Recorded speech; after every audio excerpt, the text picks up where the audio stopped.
This time on Classic Hub, I take my 1988 Citroen BX diesel for a test drive. And I might even go green laning.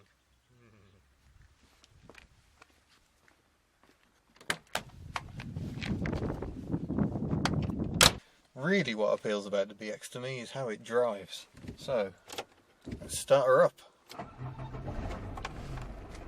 As you can hear, it's not the most refined engine on tickover, but once you're underway it really smooths down. But first of all, of course, we've got to wait for the car to lift itself into the air. And here she goes.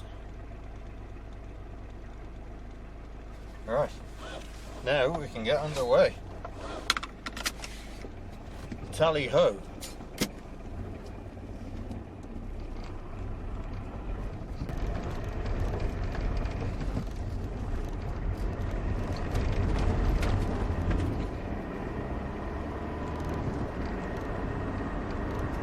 Straight away you can see that this isn't an engine to rev. Keep the revs low down because there's so much torque. There's just no need to rev it. It just sounds horrible if you do.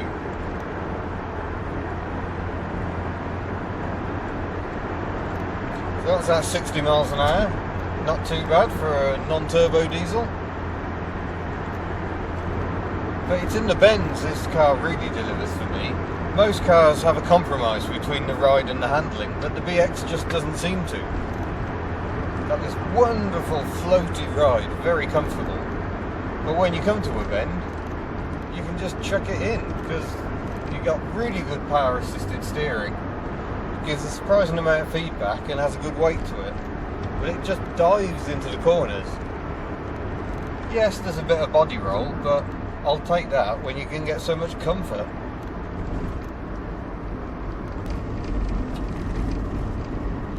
Undulating road is perfect for testing the BX's hydro-pneumatic suspension.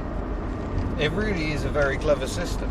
You've got a gas and a liquid under pressure in a sphere on each corner, and that provides the springing and the damping. Frankly, it seems a bit like magic. The same hydraulic system controls steering, brakes and suspension. So yes, if that all packs up, you're in a spot of bother, but the hydraulics aren't as scary as a lot of people make out. Oh no, we're catching up a tourist.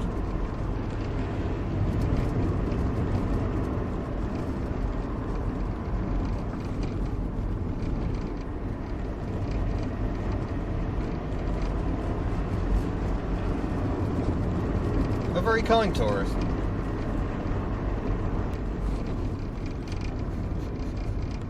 Danger, cows.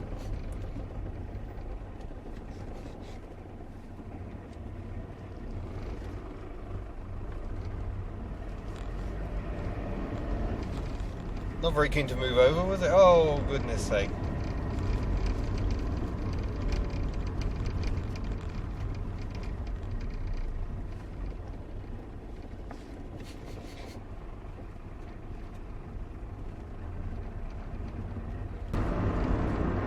If I want to talk downsides of the BX, then there are some trim rattles. There always are, and they're always in different places, which is quite frustrating.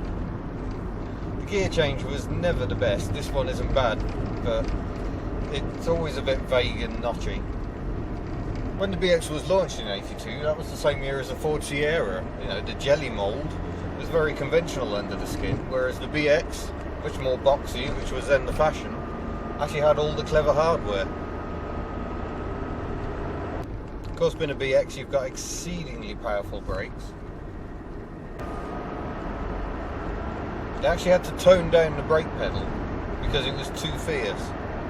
You wouldn't believe it now if you've ever driven a modern car where you breathe on the pedal and it stops, but Citroen were doing that decades ahead of anyone else.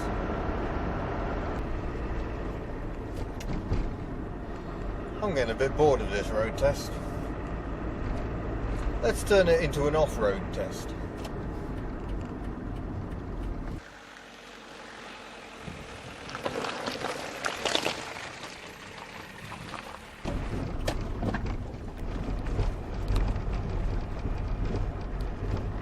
Over this terrain, the BX is surprisingly good. I'd say it's probably more comfortable than my old Land Rover was.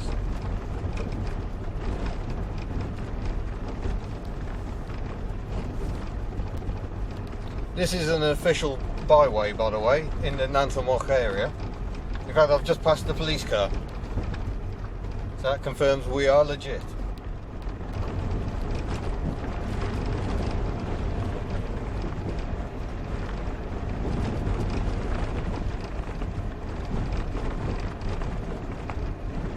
I might do this sort of thing more often, you know.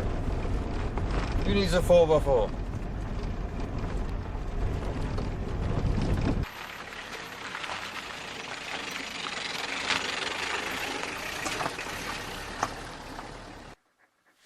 And that is the Citroen BX, a car which is very good at doing the boring things you need out of a car, but is actually good fun to drive as well, and has some nice quirky features.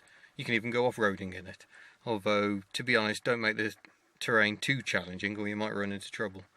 But overall, the BX is one of the strongest cars out there. It ticks more boxes than most. Not perfect, but really rather good. Until next time, goodbye.